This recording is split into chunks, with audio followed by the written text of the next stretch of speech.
नाज़रीन, हर साल जियां हिन साल भी शहीद बेनज़ीर भुट्टो पार्क के अंदर 60वीं गुलन की नुमाइश लगी हुई है, जैन जो इफ्तिताह डिविजनल कमिश्नर शफीक अहमद मैसर, डिप्टी कमिश्नर ज़ाहिद हुसैन मेमण कयो।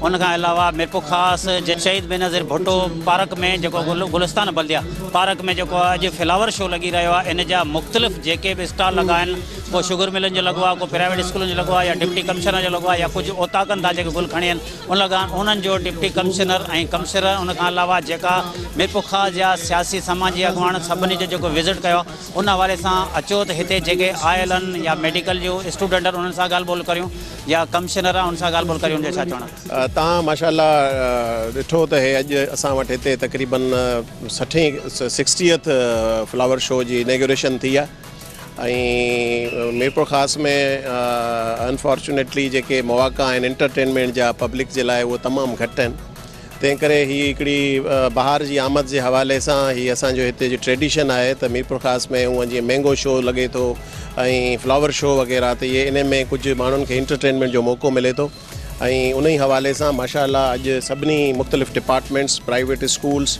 ऐं शुगर मिल ऐं मुख़्तलिफ़ डिपार्टमेंट्स पार्टिसिपेट कयो आहे ऐं अॼु बाज़ाब्ता हिन जी इब्तिदा थी वई आहे। हिन खे टाइमिंग जेका राति जो 10 बजे ताईं आहे, it's open for the general public, ॿार स्कूल्स जा ऐं उन्हनि खे बि ॿारनि खे ख़बर पए आइडेंटिफिकेशन त फ्लावर्स असां वटि कहिड़ा कहिड़ा आहिनि ऐं उन्हनि जो मौसम जे हवाले सां छो जो गुल माशाल्लाह त सभिनी खे अट्रैक्ट कनि था, चाहे वो कहिड़े बि एज मां हुजे माण्हू उनखे सभिनी खे अट्रैक्ट कनि था। इन करे जेको आहे हीअ असां मिरपुर ख़ासि जे हवाले सां माण्हुनि जे लाइ डिस्ट्रिक्ट एडमिनिस्ट्रेशन जे पारां जेको आहे कयो आहे। हाणे इन में वधीक त जेके टेक्निकल आहिनि असांजे हार्टिकल्चर डिपार्टमेंट या जिन जो वधीक ताल्लुक़ आहे हिननि सां उहो ॿुधाए सघंदा, पर मुंहिंजो ख़्यालु आहे घटि में घटि हिते जेके मां राउंड आयो आहे त 200 खां त मथे क़िस्मूं रखियूं वयूं आहिनि। इनशाअल्लाह हिन दफ़े हे वेल कोऑर्डिनेट असां कयो आहे। हिन में पुलिस डिपार्टमेंट पंहिंजी डिप्लॉयमेंट रखंदी, हुन में लेडीज़ कॉन्स्टेबल्स बि हूंदियूं ऐं जेसीं ताईं शाम जो हिन जो 10 बजे ताईं टाइम आहे, प्रॉपर जेका हिते पुलिस जी डिप्लॉयमेंट हूंदी ऐं कंहिं बि क़िस्म जी जेका अहिड़ी शरारत या को बि अहिड़ो इशू उहो बर्दाश्त न कयो वेंदो। इहो क्लियर मैसेज आहे ऐं इंशाअल्लाह अल्लाह कंदो त हिन दफ़े ॾाढो पीसफुली सुठो थींदो। त तमामु ज़बरदस्त इवेंट आहे ऐं ख़ुशी जो आहे ऐं हल्को फुल्को आहे, तफ़रीह जो आहे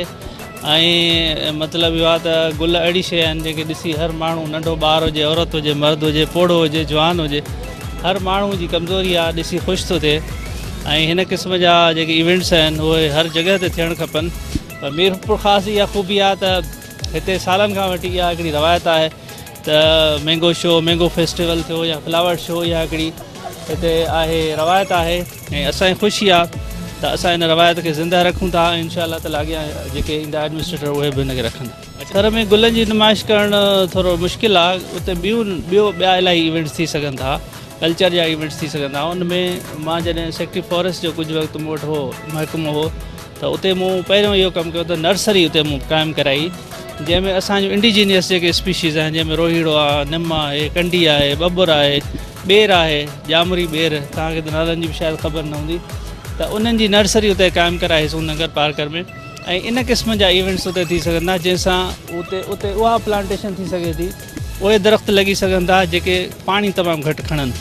त इन क़िस्म जूं एक्टिविटीज़ यकीनन एग्रीकल्चर सां रिलेटेड, जेकॾहिं गुलनि जी नुमाइश न बि थिए थी त एग्रीकल्चर सां रिलेटेड बि खोड़ सारियूं एक्टिविटीज़ आहिनि जेके उते थी सघनि थियूं ऐं करणु खपनि। मां एक्सपर्ट न आहियां, पर 200-300 क़िस्म आहिनि मूंखे अंदाज़ो आहे।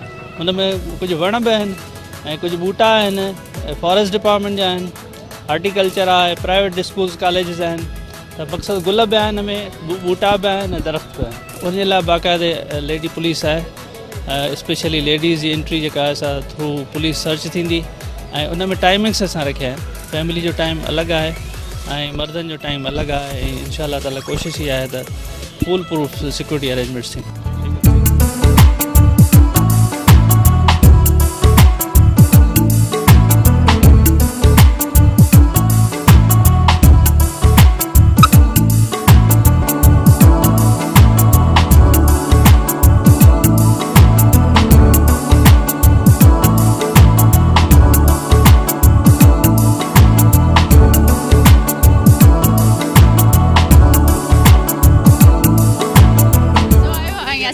BDS बि टई मां आया आहियूं ऐं हीअ ॾिसी तमामु असांजो फस्ट ईयर आहे, तंहिं करे असां हिते आया आहियूं। इलाही मज़ो आयो आहे, तमामु सुठा फ्लावर रखिया विया आहिनि ऐं असांजे मुआशरे खे इहो सबक़ु थो मिले त हर कंहिंखे पंहिंजे ॿूटनि सां प्यारु करणु खपे ऐं सुठो माहौल थो मिले, जंहिं ॿूटनि जी वजह सां असांजो माहौल साफ़ु सुठो रहे। इलाही क़िस्म जा ॿूटा लॻल आहिनि जंहिंसे ॾिसण खां नॉलेज पियो मिले। हा, अहिड़ा प्रोग्राम ओवरऑल पाकिस्तान में थियणु खपनि, न सिर्फ़ु सिंध में थियणु खपे पर सॼे पाकिस्तान में थियणु खपे ऐं सपोर्ट करणु खपे अहिड़नि प्रोग्राम। मां चवंदुसि त इन एक्टिविटीज़ खे करणु घुरिजे ऐं इन सां प्लांटिंग खे इंकरेजमेंट थी मिले, जेके माण्हू प्लांटेशन कनि था, एनवायरनमेंट हेल्दी थो रहे ऐं ग्रीनरी ॾिसी हर कंहिंजो दिलि ख़ुशि थी वेंदो आहे। ख़ूबसूरत फ्लावर्स आहिनि, फ्रेश माहौल आहे। इलाही मूंखे फ्लावर्स इलाही पसंदि आहिनि, स्पेशली मुझे हाइब्रिड रोज़ इलाही वणिया थे। नुमाइश में अच्छा लग रहा है आके यहाँ पे, और एनवायरनमेंट बहुत अच्छा क्रिएट हुआ है, बस गर्मी बहुत हो गई है।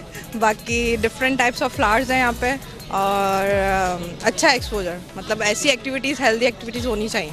बट हाँ 100+ तो हैं, 100+ तो हैं, और जो मौसम बाहर में स्पेशली होता है वो तो फोकस्ड है यहाँ पे कि वो एग्जीबिशन डिफरेंट हैं। जैसे ये पीछे जो लगे हुए हैं ये बहुत कम देखने को मिलते हैं आम रूटीन में भी, क्योंकि आम रूटीन में रोज़, जैस्मीन, गेंदे का फूल है और बहुत डिफरेंट टाइप्स। बट ये जो इस तरह के फ्लावर्स हैं ये पूरे ईयर में आई थिंक मार्च अप्रैल मौसम बाहर में ही देखने को मिलता है।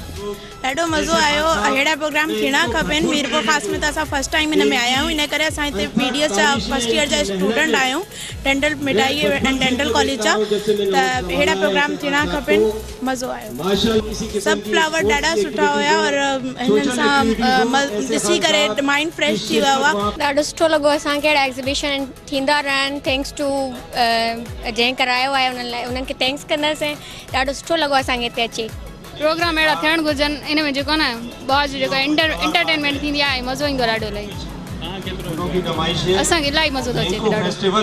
नाज़रीन, जिते घुट ऐं ॿुसट वारो माहौल हो, उन हवाले सां जेको डिस्ट्रिक्ट एडमिनिस्ट्रेशन पारां जेका 60वीं गुलनि जी नुमाइश लॻाई वई आहे, उन्हनि में जेके बि स्टूडेंट आया आहिनि या हितां जा सियासी समाजी अॻुवान आया आहिनि या हितां जो मीरपुर ख़ास जो डिविज़नल कमिश्नर शफ़ीक अहमद मैसर, डिप्टी कमिश्नर ज़ाहिद हुसैन मेमन, उन्हनि जा तव्हां वीचार ॿुधा हूंदा। हुननि जो चवणो हो त मीरपुर ख़ासि शहर जे अंदरि के बि अहिड़ा तफ़रीह जा मौक़िया कोन्हनि। हर साल जीअं असां ॿाहिरि जे मौसम में गुलनि जी नुमाइश लॻंदा आहियूं, उन खां अलावा हिन गुलनि वारी नुमाइश में ॿारनि लाइ झूला वग़ैरह उहे लॻाया विया आहिनि ऐं खाधे जा जेके खाधे पीते लाइ स्टॉल लॻाया विया आहिनि। उन खां अलावा असीं तव्हांखे ॾसूं त सभिनी जेको इलाइक़नि जे अंदरि मुख़्तलिफ़ जेके गुलनि जा क़िस्म लॻाया आहिनि, माण्हू हिन खे ॾिसी ख़ूब जेका ख़ुशी महसूसु कराए रहिया आहिनि। उन हवाले सां तव्हां ॿारनि जा वीचार ॿुधा हूंदा, इंतिज़ामिया जा वीचार ॿुधा हूंदा। हुननि चवणो त इहे शयूं जेके आहिनि हितां ख़तमु 2011 जी जेके बरसातूं हुन में इहे शयूं ख़तमु थियूं, असां दुबारा इहे बहाल कराइनि। मीरपुर ख़ासि ज़िलो अंबनि जे हवाले सां त मशहूरु आहे, पर गुलनि जी वॾी नुमाइश हिन में लॻंदी आहे। कैमरामैन एजाज़ भट्टी सां गॾु नज़ीर पंवर, सिंध TV न्यूज़ मीरपुर ख़ासि।